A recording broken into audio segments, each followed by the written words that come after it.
synopsis of how you would describe what type of content it is that you're creating? Sure. Yeah, it kind of took me, I guess, a while to figure this out for myself. But what I try to simplify it as is, I'm just a guy that loves being outdoors in any capacity. That could be camping with my family or being out solo on a multi-day trip. And I feel it gives me a lot of pleasure to share that in every way possible. So whether that's me sharing through Instagram or through a video on YouTube or just pictures or whatnot. So what I do is I consider myself an adventurer and an outdoorsman, and I try to spend as much time as I can out in the woods, and I share that with people that maybe aren't able to do that, or maybe are locked down to a certain lifestyle that doesn't allow them to do it. Because the majority of the people that I get to meet and hang out with at trips and different events and gatherings and stuff, that's like the one time during the month that they can go. And so Right. it gives me a lot of pleasure to be able to have some flexibility. And with that said, I do have a full-time life that's more flexible than most. But yeah, I'm just an outdoorsman that tries to film and capture my trips and my adventures and all the different travels and things that I enjoy doing.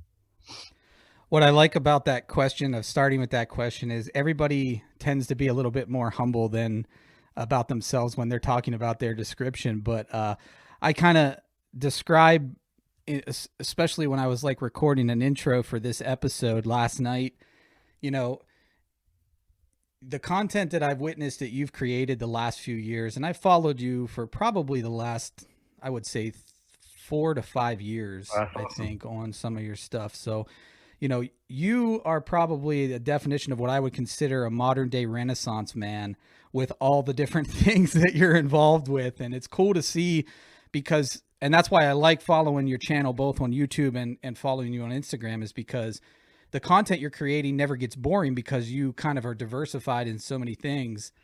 And part of what this podcast that I am starting is about is exactly what you described. It's people that have a full-time life, but they have passions outside of work, and what it is that we do from the 9 to 5, is kind of just a means to an end. Yeah. To what we do when we punch the clock out. And I think that your content's a perfect example of that. And I wanted to talk. I have a lot of specifics that we'll go into in a little bit, but tell us a little bit about the origin of why you started recording and documenting the stuff that you were doing.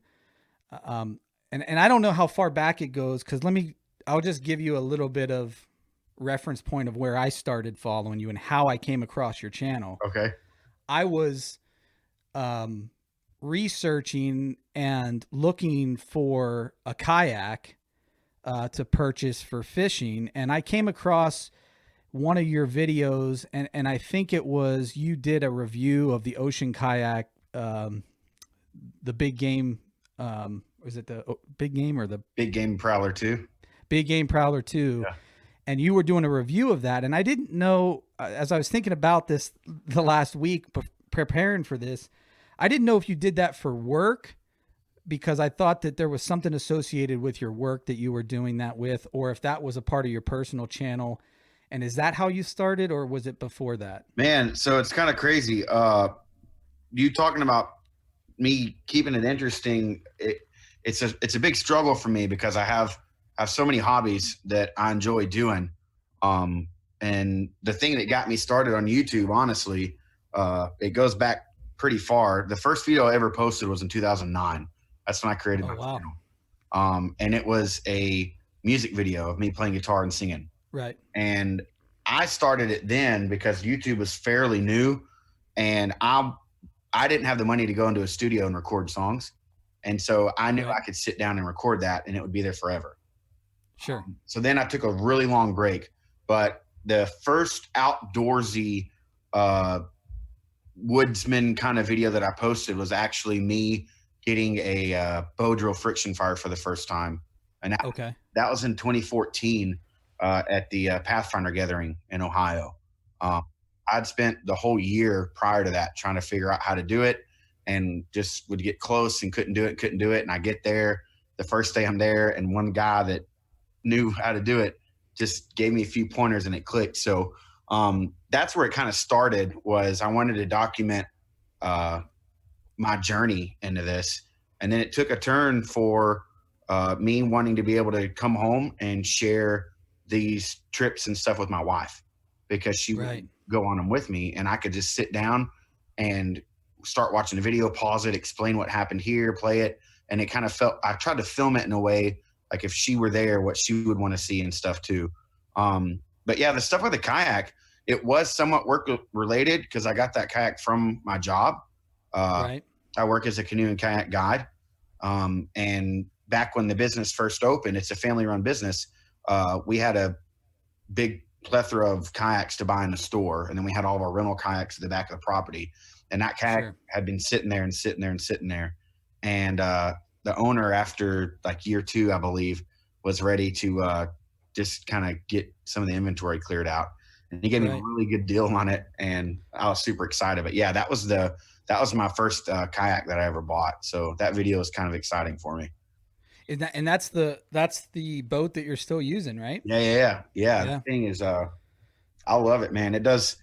That's just the kind of the way I am, man. Once I find something that works for me, that I'm happy with, as long as it doesn't get damaged, and as long as it's not costing me money to keep going with it, I just run stuff into the ground. So I'm a big fan of like just kind of waiting and figuring out exactly what I want, spend the money once, and then not have to buy it again. So that boat's really been good to me, man. Well, to show your influence, I went out and bought a Old Town Predator 13. So I bought the brother or sister to your to your ocean kayak. So. Yeah, so that was the first boat that I took on my Buffalo River trip. So the first year that I did that was 4 years ago, I believe. And I actually took the Predator MX, the one. Yep, I remembered it. Yep. And then after that, because we had one in our rental fleet, because what we used to do when we had boats for sale in the shop, we'd let people come and test them out before they bought them. They could just go down below like our little ramp and paddle around and see if they wanted to buy it. And so we had a tester MX, a Predator MX, and then the owner had his personal 13, and he wouldn't sell that to me. So the next thing for me to do was to get that big game prowler. Yeah, it's a great boat for sure. It is killer, man. Everything that you can do to it, and the plates on the side, and not having to drill your boat, you can just replace those. It's just really versatile. Right. That's great. So just to kind of get a little bit of the personal history, are you a Texan native? Are you from Texas originally? Technically, yeah. So I'm from Texarkana, Arkansas, but dual city state or dual city. So I was born on Texarkana, Texas side, but I grew up Texarkana, Arkansas, and then all my family still lives in Arkansas. So when I moved here full time to Texas, I didn't have any family or friends or anything here. I just kind of hit a whim and made the move. Well, and Arkansas is a beautiful state too. I actually was just there about 2 weeks ago up in near Memphis, just outside of Memphis. But I absolutely adore that state. I spent so much time as a kid there, running around in the woods, and just the people that talk bad about it, I just know it's because they've never been there. It's beautiful. The benefit of the doubt. That Ozark Mountain area it's breathtaking.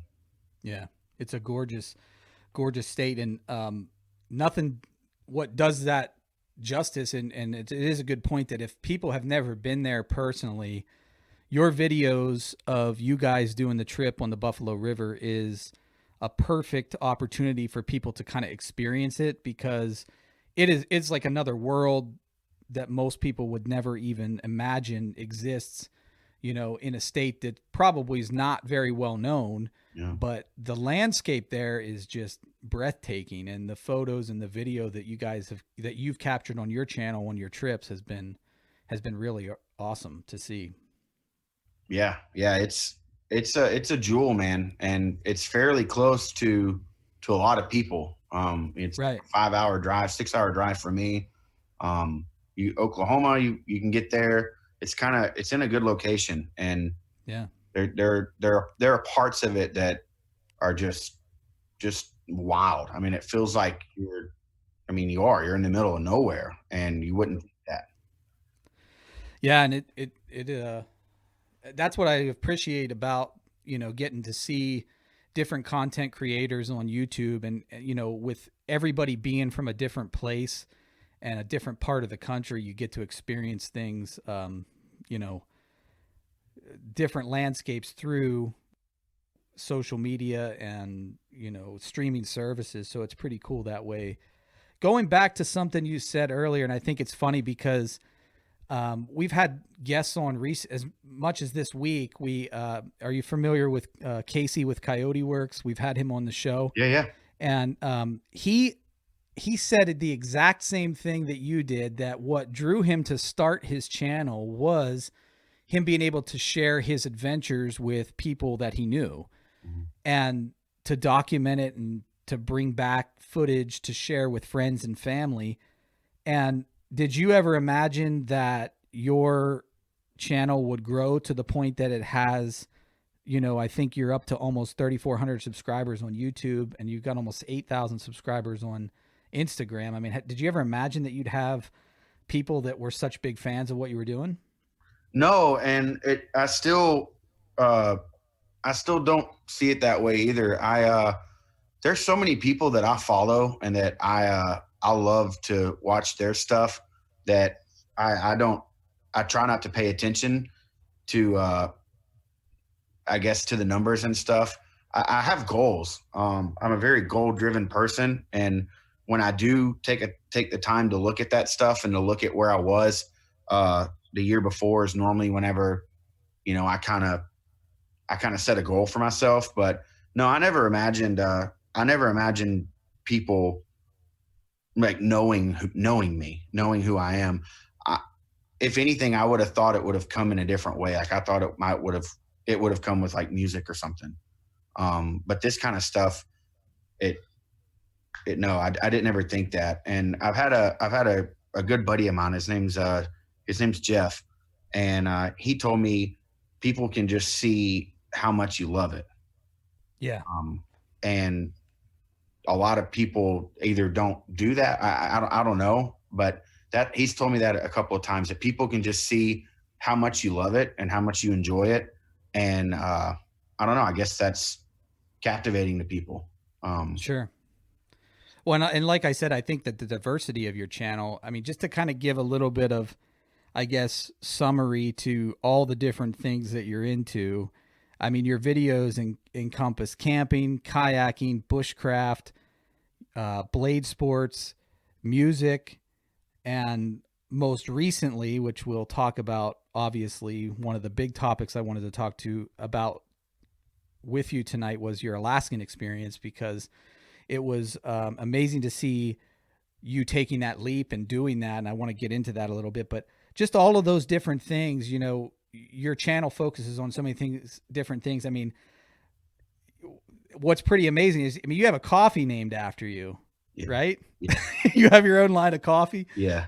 There's a little bit of everything that you're into, which is cool to see. And it's always providing a fresh perspective. So how do you gauge that though, as a content creator? How are you gauging where you're going to spend time, and when you're going out to make videos, or when you're going to put together something for your channel? How do you balance all those different things as to where you need to focus at a given time? Or is it just you documenting as it comes up in your life? I think it's a pretty good blend of both. Honestly, it's probably more so the former than what it is the latter. Like if I were to just completely run with the idea of what's going on in my head and what I'm feeling that week and document it, people would probably be so confused that, and I getting back to looking at my channel and the growth. To me, that's also what I consider my biggest downfall too, is that I haven't found a direction of what my content is. So it's either really confusing for people or they enjoy it because like what you were saying, that it's fresh, it's new and whatever. But Right. what I try to do is I try not to spend so much time on one thing that it causes me to to stop having fun. Right. I know that within like myself and my capabilities and what my skill level is, that if I wanted to do a full-time review video channel where I only did Right. reviews, that I could do a really good job at that. Or if Sure. I wanted to go full time and only do a kayaking adventure video channel. And so it is frustrating for me sometimes, and I have to kind of throttle myself and say, well, that's not who you are, though. Like Right. these people that watch your stuff were here in person and they spent a week with you. What would it be like? Right. And so I kind of sober up and tell myself, okay, do what you love doing. And like lately, I've just haven't been filming YouTube. I've taken a break Right. from it, and it's felt great and it's helped me. And Right. to me, that keeps my content appealing for myself. Right. Right.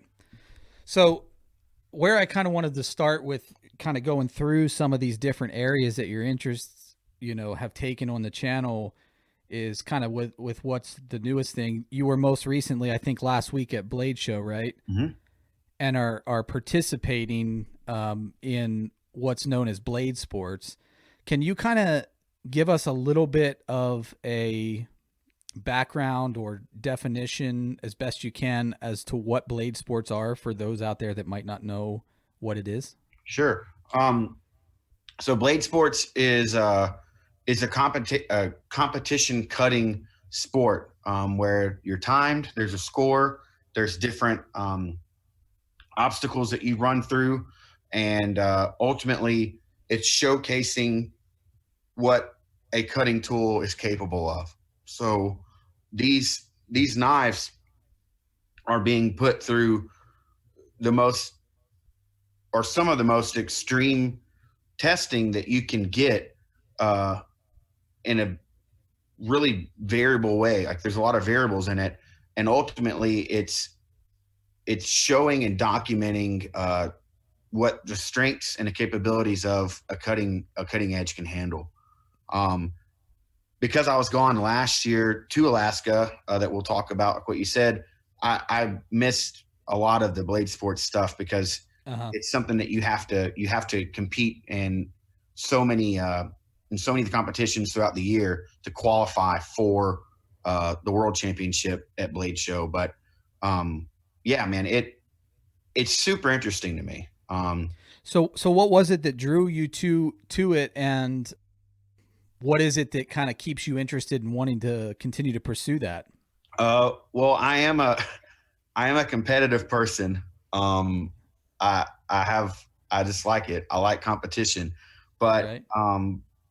Crossing that with my love for knives, I'm a huge knife fanatic. I love everything there is to do about a knife, the way that it's made, and the knowledge that I thought I had about knives and the little bit of metallurgy that I know and whatnot was blown out the window just with Right. the first competition that I attended, because these guys are craftsmen. A lot of these knives are made by the cutters, and they're taking and either combining steels, the ones that forge their knives, or they're taking super steels that I'd never even heard of before, and they're thinning them down to literally the thickness of the cutting edge of a razor blade, and Wow.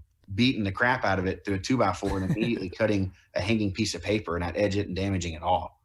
So Right. I saw Right. that in person for the first time. They used to have the national before you get to Worlds, you do nationals to qualify there, and they used to have it here at Dallas Market Hall. Okay. And I went there to watch it and to meet some of the people at LT Rock Knives for the first time. Right. I'd never met Right. some of those guys in person, and they were cutting there. So that's what I went. But as soon as I saw it, I was hooked, and I knew within the Right. next year I was going to start getting into it.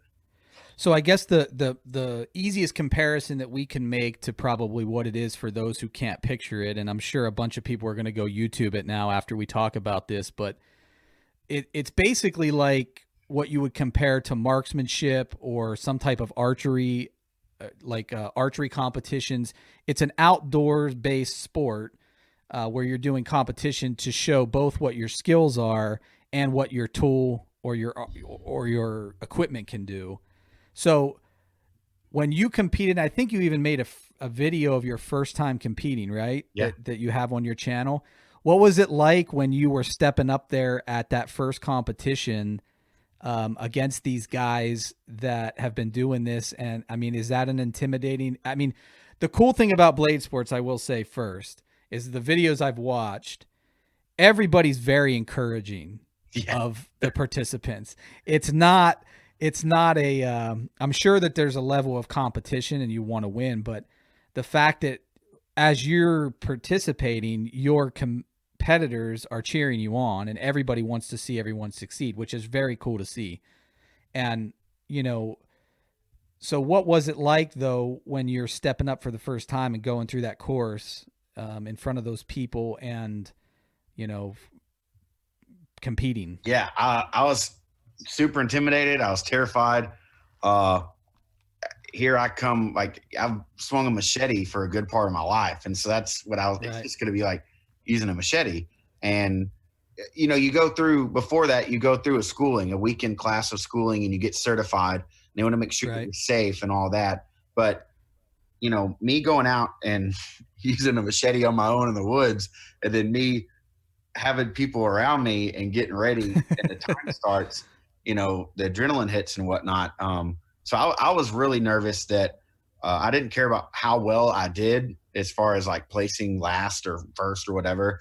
I just wanted to make sure that I didn't do something that was going to get me kicked out, like an injury or like, you know, get disqualified or whatever. Cause it's pretty, it has gotten worked. The thing that people don't know too, is that it's pretty old.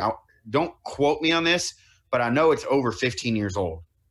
Wow. And so the guys that are still cutting, Gary Bonds, Donovan McNabb, those veterans have weeded out all of these different things. And it's a very precisely ran, very organized event. And so all that stuff was going through my head. Remember that, don't do that. Go around it. Like, you have to do the course in a certain way. You can't cut corners, because then that's going to take time off and get you ahead. So it was pretty intimidating, man. But after that first year, it was, you know, I relaxed. It's for like, hey, it's for fun. You're getting to swing this awesome, super expensive, nice knife and see if you can break it. So, you know, it's awesome. It's a lot of fun. I mean, at least in my impression, I think that the bushcraft scene and the outdoors industry in general has really exploded even more so the last 5 years. And with, you know, network television like, you know, Alone or something like Forged in Fire on History, do you think that show have you seen it physically grow bigger because of the culture that now that these things are becoming popular and made a little bit more mainstream? 100%. And that's across the board. That's not just at Blade Show. That's on every social media platform that there is. That's it's insane. It's a good thing. I'm happy about it. But it's a big selling driving factor right now too in the industry. You put that word on anything and people are drawn to it.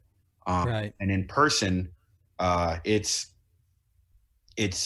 crazy to see the different events I go to. I mean, at Blade Show, you see more knives that are designed. The people that are making fixed blades, that kind of because you're broken in really into two groups there at Blade Show. The folding, EDC folding kind of people that I've noticed, and then like crazy, beautiful artwork showcase pieces, and then you have your users and folding blades. But yeah, man, it's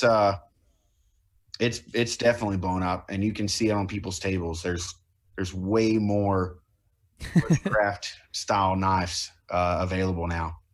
Well, I think that's cool also for the knife makers because, you know, these guys, like you said, they're true craftsmen, and anything that, you know, someone's building by hand and making by hand, you know, I'm a fan of, you know, Absolutely. whether it's a knife, a motorcycle, whatever, you know, if you're building it by hand and from the scratch, it's always something of a work of art to see. So I'm sure that they're excited that, you know, for business, that some of these people probably went from being hobbyists to, you know, a full-time gig because of the explosion of that movement. Yeah. So, Yeah.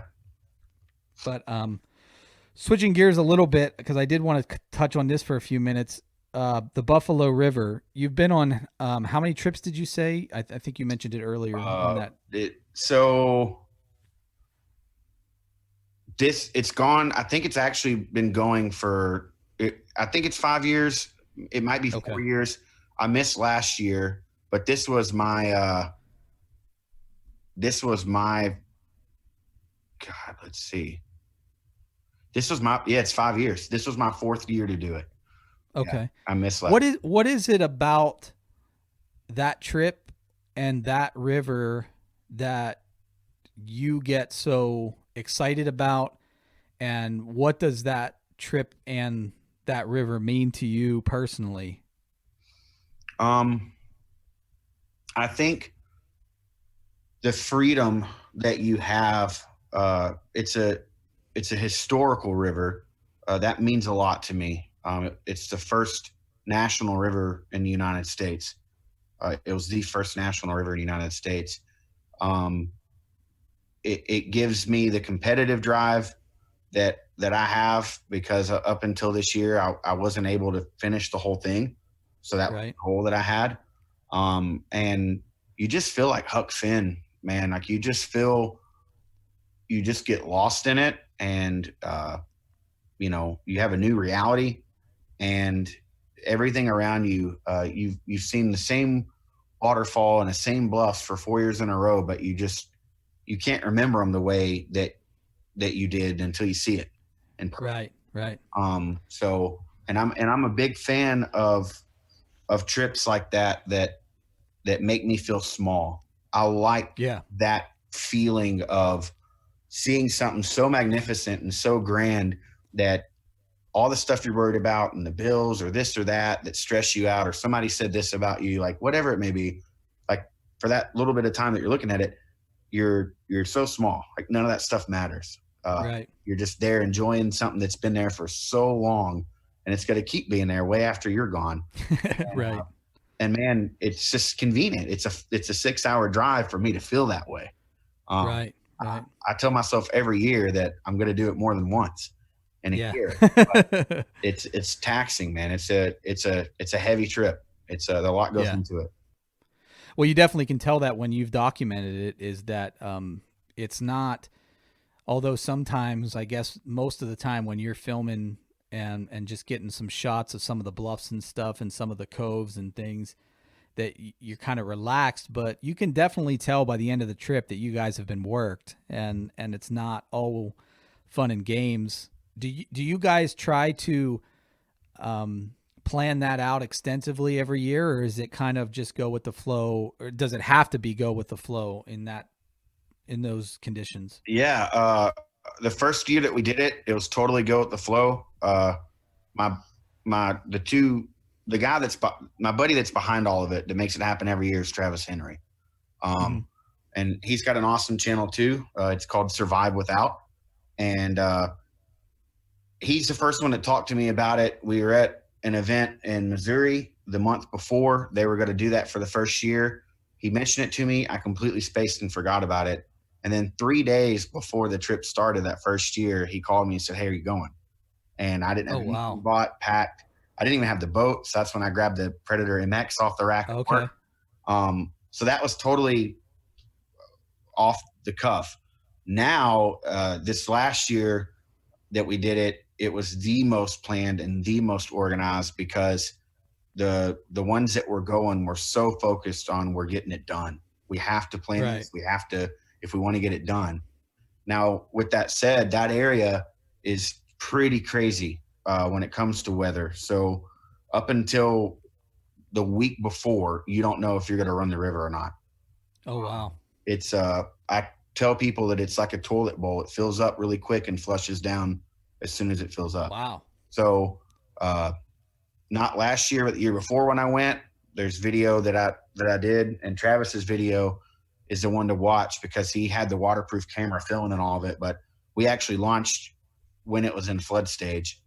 Right. I remember. Fine. Yeah. We shouldn't have done it. It was. Yeah. But literally 2 days later, it was perfect conditions, beautiful. So right. We always hope every year that a couple of days before we want to launch, like if we know we're leaving on a Friday, we want it to rain like on a Wednesday, and then rain the day of. So it's a little bit of both, man. It tests your patience because I was so ready to go, but I knew I could drive all the way up there and not be able to do it. Okay. Yeah. For those listening, go and check those videos out. Start from the beginning and watch the progression of these trips, man, because they're some of my favorite videos that you produce. And you know, you got some great shots. And before we get into kind of the big topic, I wanted to talk to you about your trip. What is it? And I don't know if you may have this listed on your channel and I may have missed it, but do you do the majority of your filming with your phone, or do you actually have a camera that you're using? Yeah, man. From that first bow drill video that I posted up until now, I've done every single video that I've ever done on my cell phone. And really, up until 2 months ago, I'd never had a laptop. So this laptop that I'm talking on right now is the first one that I've had. So all that stuff, like that Buffalo trip, this year's Buffalo trip was the first video that I've ever edited on a computer. So everything was done on your phone? Yeah, man. I got really good at it. Wow. I would spend the money and get 120 gig, 250 whatever gig phone. And I would edit everything on my phone. I had like 6 or 7 different apps that I would color grade, that I would add music to, that I would add text to, overlays, transitions, and I would save all those in different files and then add them all into just basic iMovie and upload and even upload on. So I would have it plugged up here on the couch and just watch it for like 3 hours and hope that nobody called me to stop the upload every time. Dude, that is impressive. I had no idea. I knew that I could tell that a lot of your videos, sometimes you'll see like a shadow or some of the audio. You can tell that, I think he's filming on his phone, which I was going to compliment you on. And the reason I asked the question, because, you know, some of that quality of photographs and video and the way your channel has grown, to film it on a phone is one thing, but the fact that you sat and edited, you know, on a 3 or 4 inch screen, that's crazy. Yeah. So, and I did upgrade like the past 2 years. I did go and get, it's a pretty impressive little rig. But I have this awesome DSLR L bracket set up that I can put my phone on, and then I use a Rode mic with the patch cable that works for a phone, and the Joby tripod, and then so I built this whole Frankenstein setup to work with it. But yeah, man, the phone days are long gone, and I still have not figured out everything on the computer yet. So sometimes I get tempted to go back to the phone, man. It's bad. Well, so for those listening that may be interested, because I'm curious too, like, so the most recent phone, what are you using right now to shoot? So this is the nicest one I've ever had. It's the iPhone XR. Okay. Yeah. All right. So have you always been an iPhone guy? It's always been iPhone that you've been shooting on? I'm a pretty big Apple dude. Big fan of their stuff. That's so cool, man. That's really interesting to know. I had no idea that you were doing everything from there. And I guess that's part of what this whole genre is about too, is, you know, kind of doing the most you can with as less that you have. And, you know, content creators now, everybody wants the newest Sony A whatever, or the Canon whatever camera for vlogging and filming their adventures. But the fact that you've built your channel and your content and the fan base that you have based upon just shooting on an iPhone just shows that it's all about the content created, not necessarily about the equipment. Yeah, which is cool. It's humbling too, because I am artistic in that way, and I would love to have that kind of stuff. I just, for a long time, I put every little bit of income or anything that I had extra into getting some kind of nice something like that, camera or whatever, Right. because I just knew that if I could have that, I could be right there with all of the top guys. The shots that they see and the way that they create stuff, like I think that way a lot of times, but I would just, something would come up and I'd have to spend that money or whatever. And so I would just be like, you know what, it's better that I just at least have something and just do what I can with what I have. And I've just kind of gotten used to it. So I do have plans though to this year, really, especially when the fall and stuff hits, to upgrade all the equipment, just take the risk and get it and go after it. Cool. So let's get into the meat and potatoes here of what you've done, and which I find, I just want to start by saying that I really respect what you did, and it's really cool to see. I had a conversation on this very podcast last night with someone, and we were discussing about kind of just taking leaps in life and pursuing what it is that you want to do, and just, kind of a one life to live. Don't think, and what you did with Alaska is very much a definition of that. So kind of what I want to do is I want to make sure that people kind of have the groundwork. So explain, in general terms, you took, what was the duration? 6 months? Yeah, a little bit less than 6 months. A little less than 6 months last year, correct? Correct. And you went to Alaska to be a guide. Mm-hmm.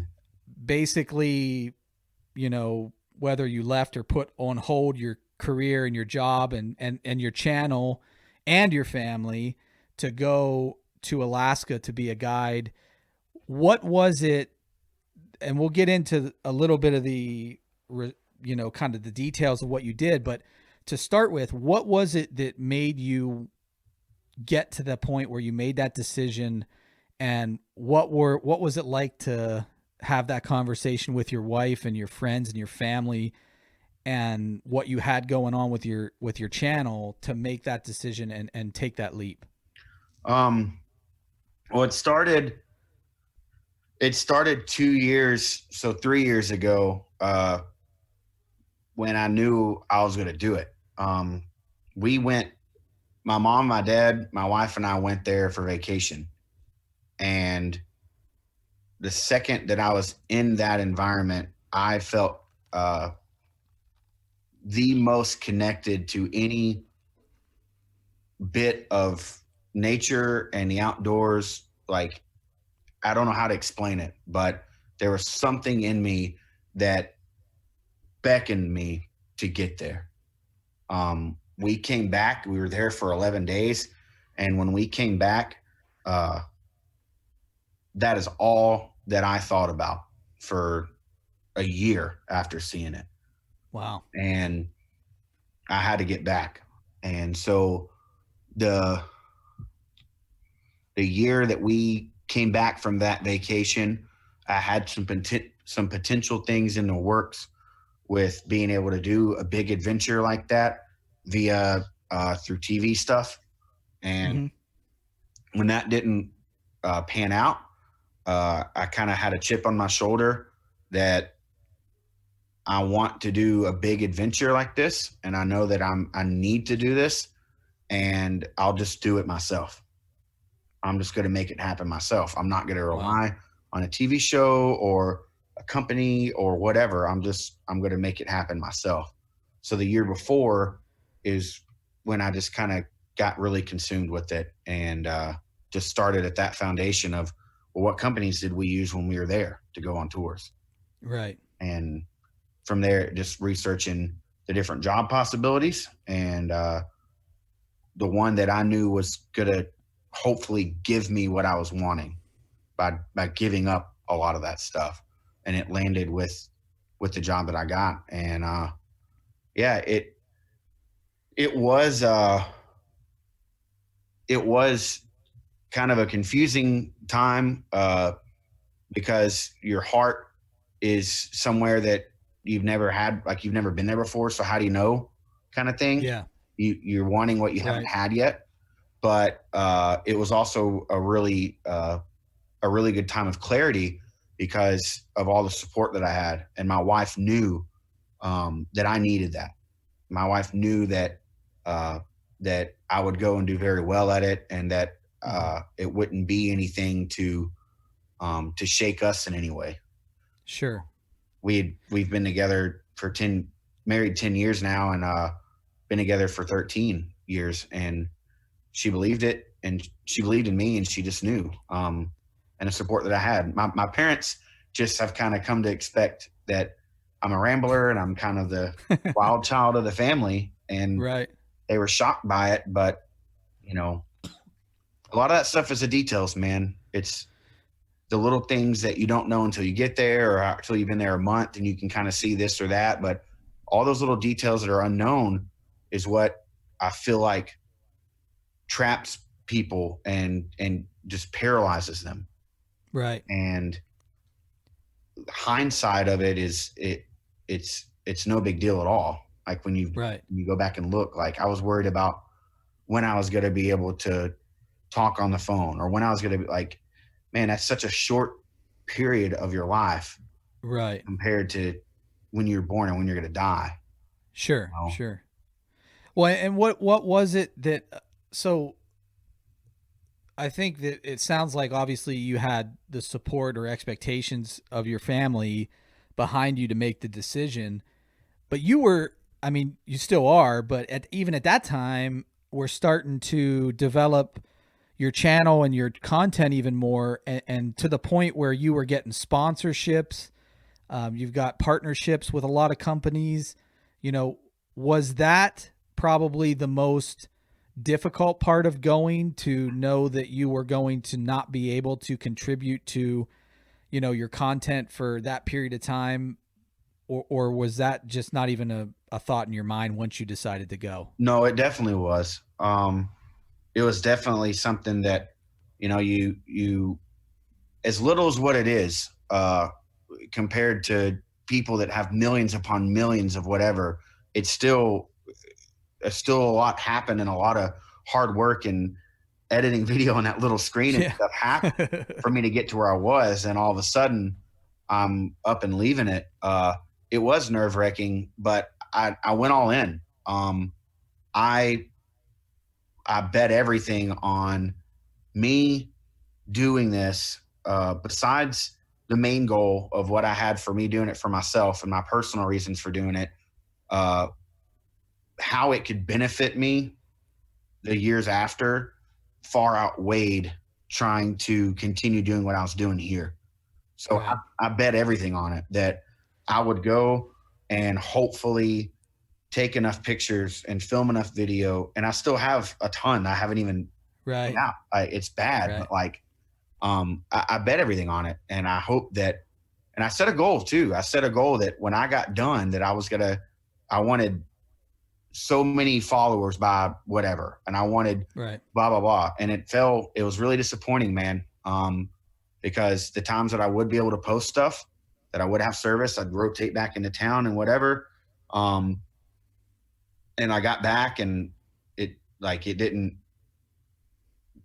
I don't know, it was kind of disappointing. But now looking back, it's what it boosted me, so Right. it worked. But yeah, man, it was nerve wracking to just kind of give everything up when I felt like the ball was just starting to roll. Well, I think and what I like to do on the podcast is I try not to take away from the people that I'm talking to, particularly content creators. I want your art and your work to speak for itself. So I don't want to go too much into details. I want to leave that to you, obviously, on your channel, and as you're telling this story, and you are releasing videos and photographs on your channel, a little bit at a time, to kind of give us the exposure to that and I encourage people to go check it out because what I've seen so far that you've put out has been amazing. But when you got there and realized what you were going to do, so in general, you were going to be a canoe guide, right, to or a paddle guide to the glaciers. And when you went there and you guys got your training and then you got taken out to your cabin where you guys stayed when you were out on assignment, you know, the quarters that you showed in your photographs, I mean, there's one thing for you to go on trips like you do back here, you know, in the Texas Hill Country or Arkansas River, you know, but when you got out there and experienced that, and some of the photos that you show in your on some of your videos you've released so far is just breathtaking. What was it that kind of did you experience, and what were your first thoughts when you got out there and saw what you were going to be living in, and but when you walked out the front door, what was surrounding you? It was either the third or the fourth week that I was there, because I got there a lot earlier than most of the other seasonal workers because I had to go through that training and stuff. So that Right. third or fourth week when I actually got to the area that I was going to be working and to my cabin, it was the biggest form of relief that I've ever felt, because the first 2 weeks were a blur. I went through a 55-hour wilderness first responder course that I had to get certified and I had to pass to get the job where I was going home. Right. And then immediately Wow. after that, went through whitewater rescue technician school that we had to have in order to do the Right. job. And then you get out there and learn that it's a huge homestead.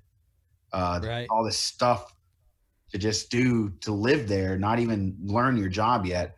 So all that stuff was kind of a big blur. But when I got to my cabin and spent the first night there, that was the best night that I had the whole trip, because it solidified like it's happening. This is what life is going to be like, and I have to do my best to enjoy every bit of it, because it's not my quote unquote reality. Like, this is Right. the end. I'm going to go home. Right. But man, it was a really overwhelming feeling, and but also very relieving, because I was doing something that I knew a lot of my friends and a lot of the people that do follow me or whatever would love to do. And it was a once in a lifetime Right. opportunity, and I couldn't waste that. Right. So what would you say throughout the entire experience, A, was the highest point, and what was the lowest point of doing it? The highest point was probably the first time I walked and was literally able to put my face on a glacier that is periodically from the last ice age we had. Like, Wow. it's documented that it's Right. legit. Just seeing that, Right. I mean, I was crying. It brought tears to my eyes. It was an overwhelming feeling of nothing will ever make me feel this small. Right. This is the top. This is the most top of the mountain that I could be. That's something that I think about all the time. I loved it. The lowest low was probably my last week or so there. Right. That it was over. It wasn't a particularly good week, but yeah, just knowing that it was over, and that unless I made a decision to do it all over again and sacrifice and be away from my wife and whatever the next year, this might be it.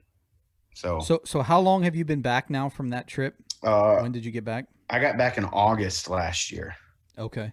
So you've had some time to obviously assimilate back to your life and your job and your passions. But what now, in retrospect, what did that experience teach you, both about yourself and about what you want to do in the future, and where you're headed with both your life and your content? Really honest, like if I'm being honest, up until like the last month or so, uh, it it's really still been difficult to adjust. Um, just realizing what I actually needed out there and then what I think I need when I'm here. All that stuff that Right. you hear, uh, you know, it showed me what I was capable of, by being able to go and do something crazy like that and be away from the norm and what I've had for so many years now with my wife and with my marriage and with my friends and my community here. Um, it challenged me in that way, but it also let me know the areas of my life that I still need to work on. That you know, I was I was feeling a lot less trapped out there Right. than what I do here. And so Right. how can I relieve that feeling that I have whenever I feel bogged down and I hear the air conditioner cut on and I can't sleep because of noises and stuff, like those little things that sometimes keep me awake at night, every blue moon now. That was never an issue out there. Like Right. Right. it was so quiet.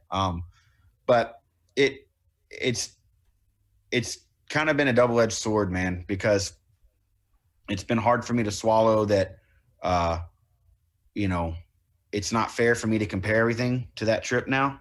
Right. That was something I had to really, and I still do really work on. That, man, that Buffalo trip that I just on the river that I just did was awesome. I finally completed it, all 130 miles. It was unreal. But a week after I get done and get back, I'm immediately looking at pictures from that and looking at pictures when I was in Alaska. And that's Right. stupid of me. Um, Right. that'll tear anybody up. And Sure. and so I've had to make it more of a goal myself to like enjoy the smaller things again. Going out Right. for the day and go on a day hike here in the local woods that I'm in. And Right. it's enough. It's awesome. That used to be incredible for me. And Yeah. I need to work on showing that too in my content. That that's why I've had a stalemate for some of the content on my channel on YouTube, is that I'll start working on editing some of the footage that I have still from Alaska, and Right. it stirs up memories of like, man, I wish I was back, and Right. you know that was the greatest thing ever, and I stopped editing it because I don't know. It's a double-edged sword, man. But I don't regret it at all. I don't regret any bit of it at all. I would do it over again the exact same way in a heartbeat. Yeah, and that's what really it comes down to. I think with anything that you talk about that you're passionate about, and part of the reason why I started this podcast was to have conversations like we're having now, because people who don't experience it, and it doesn't matter what it is, it doesn't have to necessarily be an outdoor activity, although that's what people like you and I enjoy. It can be filming, photography, something in the artistic sector. You know, when you get addicted to something, it very much is like a drug. And a part of what I kind of resonate with you about, and all the different things that you're into, is I very easily can become obsessed with something, right? So when I find something new that looks cool, or that people are doing, or especially if it's something small and niche, that's my next, like, man, I got to get geared up to do that, whatever that is, because you are kind of always chasing some type of high, you know, of experiencing the next great adventure, or experiencing the next great, activity or hobby that you want to participate in, and I can imagine going on, if you're any type of person that enjoys the outdoors, Alaska is the it, everything that everybody focuses on, whether it's trying to make it there someday for a hunt, or on vacation, or doing something like you did where you're actually working there. Once you've experienced that, it has to be difficult to go back and enjoy the things that you do on repetitive basis, back at home. But I think that, sharing that passion and seeing that in your videos and your content allow people that are starting lower on the rung than you are at this point, to strive to get that feeling and to get that, desire to feel that, whether it's on their local level or if it's something on a level like you've experienced. Where you go from here to experience that again, I don't know, but Well, because it's going to be pretty hard to top. yeah, well, and it's really foolish. I mean, it's darn right just stupidity for me, because I feel a day will go by that I see a picture or something that reminds me of a certain time when I was there, and I get kind of homesick of it. And man, I look around here and it's something like that. And so I kind of get down in the dumps. But then it's stupid to me, because I know the thing that's going to make me feel better is just to go on a day hike. Right. Just to go and get out there. It's not like the hard lesson that I've had to learn since I've come back is that the location is awesome. The location that you go to do something in, or that you go to practice a skill or spend the night in the woods, wherever, it is awesome and it can make it more enjoyable. But why did you start doing it in the beginning? And the feeling that you got that first time you spent the night in the woods by yourself, where was it? Was it an hour away at the place you've been to 500 times? Well, probably it was. So it's been really foolish of me to just kind of set something up on a pedestal when I know the thing that's going to help me see past that is to just go back out there. Right.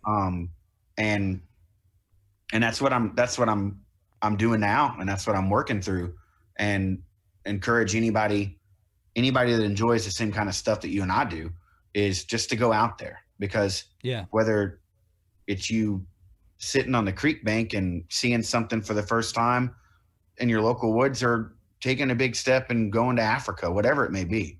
Right. That feeling, it's sometimes it's like, I guess what it is, sometimes you're just given the full glass of it to just chug right away. Another time it's given little samples, but it's still the same drink. It's still the same drink that you enjoy. Right. Well, no, dude, I really respect you for taking the leap and doing something like that. I've enjoyed seeing your experience there, and I can't wait to see more. I had a feeling you probably have a lot more content that you're going to share with us, and I'm excited for that. And for those listening, please go check out those videos and some of those photos that you've been putting out. Just really, it is, you just get talking about a little taste. You just get a little taste of what you can imagine it being like there. And it's really cool. And, I think it's a once in a lifetime experience for sure. And, I can't wait to continue to see it through you and get there myself someday. So, yeah, man. Some of the, other things, just to kind of, as we're wrap up, what's been, I mean, I'm kind of curious with your music. You have a real talent, and, we kind of get small glimpses of it through your content. What do you do locally, and what are you involved with your music, and where do you kind of see that fitting into the other stuff that you do? Sure. So, man, just 3 years ago, I was hitting music really hard and playing shows all around the area, literally 2 or 3 shows a month, sometimes a couple a week. And same thing, man, like when it starts to feel like a job, when it starts to feel like a burden, I kind of step away from it. And music more than anything, music more than any adventure, any trips, any outdoors. Like if I wouldn't have brought my guitar to Alaska, I wouldn't have made it. Music more than anything is my passion. It's been with me the longest. It's the thing that kind of gets me through. And it's something that's really therapeutic for me. And I try to I try to just let it happen when it happens. So I'm Right. not the best guitar player, and I'm not a fan of my voice, but I really pride myself in songwriting. So Right. that's a way that I can express stuff.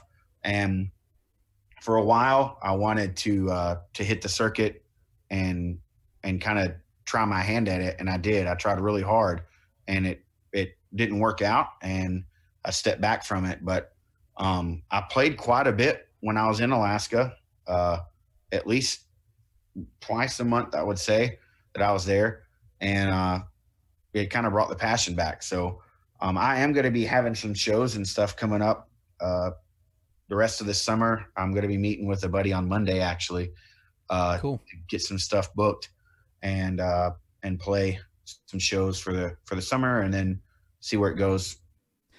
Does the things that you enjoy, all the things we talked about tonight and listed that we didn't even get to, you know, do all of those things ever, I mean, what keeps you from wanting to give up on documenting it so it doesn't feel like that you're not enjoying it anymore versus feeling the pressure to document it? Because you can definitely see through your online footprint that you go through those stages where it's like, you know, this is starting to feel too staged or too the pressure, and you kind of back off of one thing and kind of shift gears a little bit. So obviously that though sacrifices you making content that may be popular with people that they want to see. So how have you kept that balance, and where do you see that particularly changing the direction of what you're doing with the Bearded Burton channel and your online content? Uh, I kind of just let it happen organically, man. As terrible of an answer as what that may be, um, I think I have a healthy, or I try to have a healthy rotation of those hobbies and pastimes that I can just supplement one when the other one is feeling like a chore. Right. When I'm not feeling like recording a review for a product that I love and I want to go and do it, I have this desire to do, or a trip, I don't want to document it, but all of a sudden I have the urge to play music, that kind of rotates itself in. And so I'll play some music and put music up on my channel. And it's kind of something that like I said earlier when we first started talking, uh, that was frustrating for me for a long time, of like, why can't you just figure out what you are? Why can't you just figure out what your channel is? Right. It would help out so much, because that's the way the algorithms work. That's Right. the Right. way that Right. social media wants you to be. They want you to have Yeah. a theme, Right. and it just, I couldn't swallow that pill. It Right. That's not the way I am. Do you want to talk a little bit, a minute, about some of the partnerships and sponsors that you're working with, and maybe tell us a little bit about you know, your coffee and kind of some of the companies that you work with, and give us an idea, maybe anything you want to plug that's coming up in the near future, because this is going to hit probably within the next two weeks. So Okay. Well, quick backstory on the coffee is that was an idea that hit me when I was gone to Alaska. So that company, Shaded Root Coffee, is two of my really good buddies that I went to college with. So oh, okay. they started that up, I want to say 2007, 2008, and it sustained itself this whole time. And that's like a side business for them. And so I've known this whole time that they have coffee. And the year before I left, well, no, 2017, actually, they did like a promo code for me, just to Okay. kind of see. You could go and order their coffee or whatever. And then when I left, it just kind of hit me like, man, these guys have still kind of a mom and pop feel, and their coffee's incredible. And you know, the origin that it's coming from, and whatever, it's all from El Salvador and that area. But they're not doing anything with the outdoors. And every time I go anywhere, people are making coffee. I mean, Right. every time, like, you make coffee when you have a fire. It's You make part coffee of the when you ritual. can. Yeah. So Yeah. that's a I just thought that would be a venue that they had not yet branched out to. So when I got back, we talked, and I did. They use, like, I think a variety of like maybe 3 different beans, and so I just went in and we blended 70% this and 20% that, whatever. And when I got the one that I liked, I was like, man, that's it. So we just kind of made an even in the beginning. We just kind of made an even trade. Like, I get coffee whenever I need it, and you'll make my blend. And it's kind of Nice. turned into bigger than what we expected. But it's So a couple follow-ups. First of all, is it any good? man, I'm a big fan of it. So I kind of tell people, like, you know, coffee is coffee, and a lot of it is just we need our caffeine fix. Right. If you like cigars, once you have a really good cigar, it's hard to go back to what you used to have. Yeah. Or once you Yeah. have that really good beer, you don't want to Right. drink the cheap stuff anymore. Right. And this is no different. There's a huge difference between coffee that I know my buddy is pulling out of the bag green and roasting a pound at a time within 2 Right. days of you ordering it. Like, there's Wow. a huge difference of that than coffee that was ground and has been sitting on the shelf for a month. Right. So, So do you happen to know, just so those listening that want to place an order, and I'd like to as well because I want to try it. So are they shipping all over the country, or can you order it online and get it wherever you're at? Do you know? yeah. You can order it online. On for sure. I don't remember about my YouTube, but on my Instagram, I have a link tree Okay. that you can click on, and there's links for all my social media and whatever. And it's at the very top, and they do the lower 48.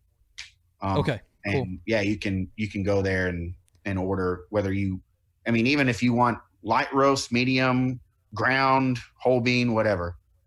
Cool. They have those And options. it's Shaded Root Coffee Bearded Burton blend, right? Correct.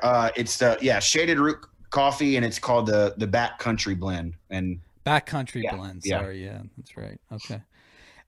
What about any of the other guys out there? Do you want to shout out to anybody else that you're working with, and maybe give people an idea of what products that you're endorsing, and who you're partnering with and why? Yeah. I am an ambassador for LT Wright Knives. They're out of Ohio. Most of everybody that's in this outdoor community, bushcraft survival community, are familiar with them. They've been around for a while. But yeah, I do product testing for them. We have different things that we work on where they send me stuff that's not out yet, and I try it. And they're great people. They're a family for me, and they're a really good pleasure to work with. They have options to do custom knives through them via a membership that you can get. It's a $20 a year membership called the Pout House, and it gets you access to their forum. And there's so much cool stuff in there: knives, guns, hunting, fishing. It's just kind of like a hodgepodge of all the cool stuff. Oh, that's cool. I didn't know that. That's neat. Yeah. So, and through that, they offer up, sometimes it's like knife of the week or hot off the grind, and it's like a one-off custom knife that you can get only through there. Cool. But yeah, they're a big supporter of me. That's who I was kind of hanging out with and helping with Blade Show. And then my buddy that outfits me with really all of my gear that I use to carry stuff, backpacks, pouches, and all that, is a company called the Hidden Woodsman. And his name is Malcolm Cordair, and he's out of New England. And he's, again, another top-notch dude. It's all made in the U.S. stuff. He takes pride in all of it being hand-sewn and using all U.S.-made materials. So that's the kind of stuff that I can get behind. Keeping business here and knowing that someone I can physically go and meet, their hands touched the thing I'm buying. They crafted it. It wasn't a machine. It wasn't a factory. They're physically touching it, and maybe even mess it up a little bit and makes it unique. Right. Very cool. But yeah, those are the the three main ones, and then a smaller business that helps me just keep my head covered is my buddy Ty, and his company is called Pronghorn Jack, and he's in Arizona. So he does these really nice hats where he hand sews patches and different emblems, his logo and whatnot, on these hats. And I pretty much wear a hat every day. So him and I got to know each other through the Pout House on LT Wright forums, or LT Wright Nice, and just kind of became friends through that. And he started doing hats and a little bit of the leather work and stuff. And so, nice. So and then what can we expect over the next few weeks and months from your channel, or what do you have anything big in the plans, or can we just expect to see more content other than your music that you guys are looking at doing this summer?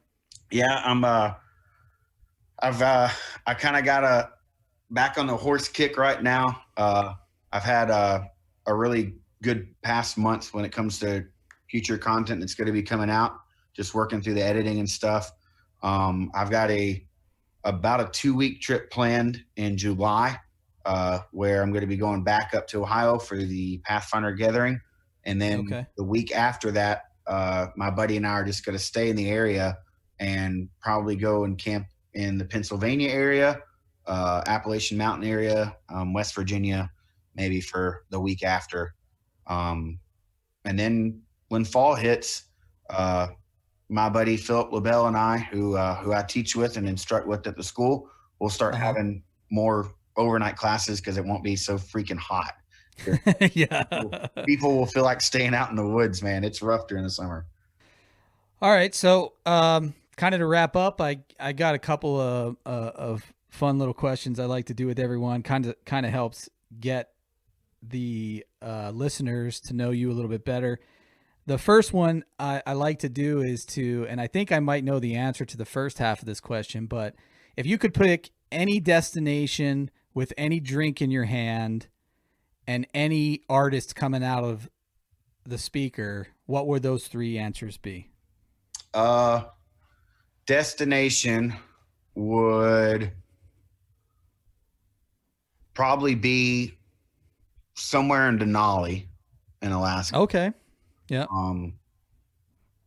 That would, somewhere in Denali. I would have a Alaskan amber beer in my hand with a shot of Jameson. There you go. And either some Johnny Cash playing. Yeah, Johnny Cash. The other thing I like to do to kind of wrap up is it's both a interesting, fun call out from our guests, but it's also a challenge for me that if there's one person out there, and it can be from any sector or any type of thing within reason, of who you would like to hear on this podcast or see sit in your seat to kind of get a little bit of behind the scenes or inside baseball into what they do. Is there someone that comes to mind, or a couple people that come to mind, that you think would be someone that you as a listener would like to hear, have a talk like this? Yeah. The first person, the two people that come to my mind, and I don't know particular order, is Larry Roberts. Mm-hmm. Dear friend of mine. I think this would be really good for him, being able to talk about his experiences and stuff. I'm sure. I don't know if you know who he is. I do. Yep. And then my buddy that I mentioned a little bit ago, Philip LaBelle. That's with me here in Texas. He is. We have a similar mindset in the way that we think and our humor and whatever, but his skills that he's learned in this journey and the primitive stuff that he knows, and his connection with his heritage of being a Cherokee and all, like he's another trove of knowledge, man. He's a wealth of knowledge. Cool. So those two guys. So Philip and Larry can expect me to be hounding them. So check them out on YouTube and Facebook, The Bearded Burton.